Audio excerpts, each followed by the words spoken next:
ไหมคะว่ามะม่วงหาวมะนาวโหเนี่ยมันเป็นผลไม้ที่มีรสเปรี้ยว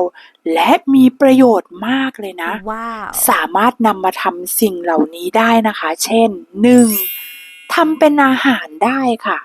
เพราะว่าผลสดของเขาทานเป็นผลไม้สดได้เลยค่ะจะจิ้มกับพริกเกลือหรือว่าน้ำปลาหวานได้ค่ะทำน้ำผลไม้ได้ด้วยนะคะโดยการนำมาปั่นหรือว่าคั้นมีรสชาติเปรี้ยวอมหวานชื่นใจค่ะนำมาแปรรูปค่ะเป็นแยมหรือว่าเยลลี่ได้นะคะเพื่อที่จะนำไปทาขนมปังได้นะนำมาทำเป็นผลไม้ดองได้ด้วยนะเช่นนำมาดองเกลือหรือว่าดองหวานเก็บไว้ทานได้นานเลยนะทำเป็นผลไม้แช่อิ่มทานเล่นเป็นขนมหวานใช้แทนมะนาวในบางเมนูอย่างเช่นยำผัดไทยหรือว่าน้ำพริกค่ะเขามีสรรพคุณทางยาด้วยนะคะเพราะว่าผลช่วยรักษาโรคเลือดออกตามไรฟันแก้ท้องเสียบรรเทาอาการไอขับปัสสาวะบำรุงหัวใจต้านอนุมูลอิสระส่วนใบเนี่ยมันแก้เจ็บคอแก้ปวดหูแก้ไข้รักษาโรคท้องร่วงได้รากช่วยให้เจริญอาหารบำรุงธาตุขับพยาธิส่วนแก่นแล้วก็เนื้อไม้ใช้บำรุงร่างกายแก้อาการอ่อนเพลียได้ค่ะส่วนด้านความสวยงามก็ปลูกเป็นไม้ประดับไงคะดอกสีขาวสวยมากทรงพุ่มสวยงามและยังมีผลสีแดงสดใส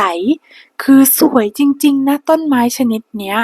ได้ยินอย่างนี้แล้วก็อยากจะปลูกกันแล้วใช่ไหมล่ะถ้าจะปลูกก็ต้องรู้การดูแลต้นมะม่วงหาวมะนาวโหซึ่งไม่ยากเลยค่ะมันคือเวลาต้นเขาแข็งแรงดีแล้วนะคะ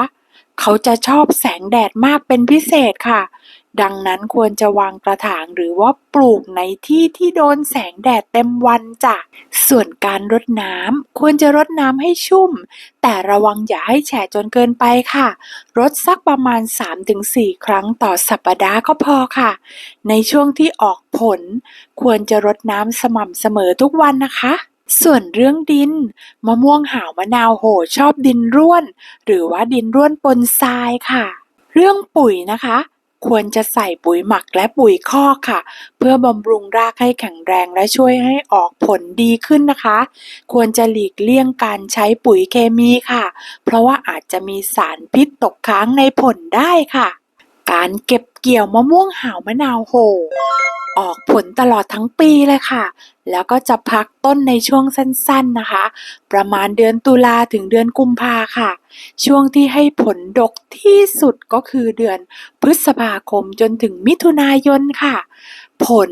จะเริ่มแก่เมื่ออายุประมาณ100 วันหลังจากติดผลค่ะแล้วก็จะเริ่มสุกประมาณ120 วัน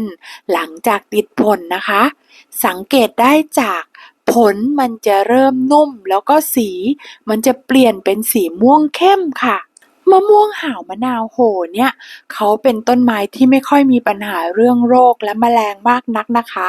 แต่ก็อาจจะมีพวกเพลี้ยไฟแล้วก็หนอนกินใบบ้างค่ะหากพบปัญหาเหล่านี้ก็สามารถใช้น้ำหมักชีวภาพจากผลของมะม่วงหาวมะนาวโหเนี่ยแหละค่ะ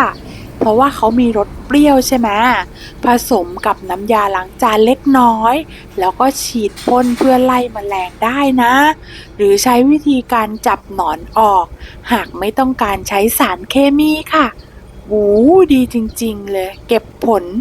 แมลงก็กลัวละอย่าลืมกดไลค์กดแชร์ใครที่ยังไม่ได้กดติดตามโปรดกดติดตามเพื่อเป็นกำลังใจให้ด้วยนะขอบคุณและสวัสดีค่ะบ๊ายบาย Thank you. Goodbye